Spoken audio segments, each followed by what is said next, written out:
Hey Manna U, and happy Halloween. Listen, no one is more distressed about spooky season coming to an end than myself. If you couldn't tell, it's my favorite season, but I digress. And speaking of seasons, that's what I'm here to talk to you about today. I want to read you a poem that comes from Ecclesiastes. For everything there is a season, and a time for every matter under heaven, a time to be born and a time to die, a time to plant and a time to pluck up what is planted, a time to kill and a time to heal, a time to break down and a time to build up, a time to weep and a time to laugh, a time to mourn and a time to dance, a time to cast away stones and a time to gather stones together, a time to embrace and a time to refrain from embracing, a time to seek and a time to lose, a time to keep and a time to cast away, a time to tear and a time to sow, a time to keep silence and a time to speak, a time to love and a time to hate, a time for war and a time for peace. Now this poem is beautifully written, but the monotony of life is not always so beautiful.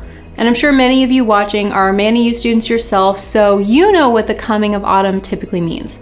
The fall semester. I mean, talk about spooky season.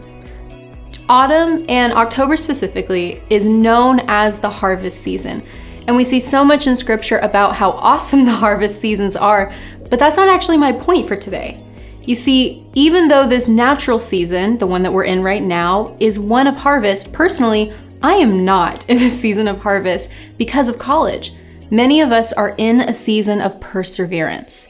And to those in a season of perseverance like me, I want to encourage and challenge you. So here is your encouragement. The only way out of this thing is through it, but while you're in it, give it all that you have.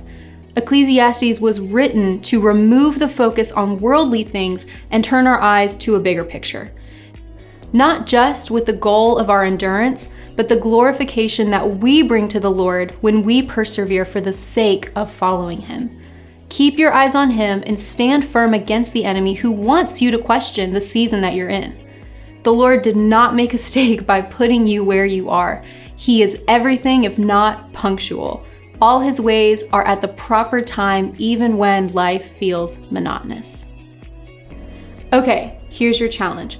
Commit your ways to the Lord. I know it sounds so simple, but just give Him every piece of your life fully and honestly. Ask Him for His help before every assignment you put your hands on, whether it's in real life or it's your homework. Prioritize your time with Him so you can be filled to accomplish the tasks you have and accomplish them well. Manage your time to include life-giving rest and doing what you enjoy. The Lord wants you to experience joy, so make the time for it. We can find solace in the monotony because the Lord has us here for a purpose.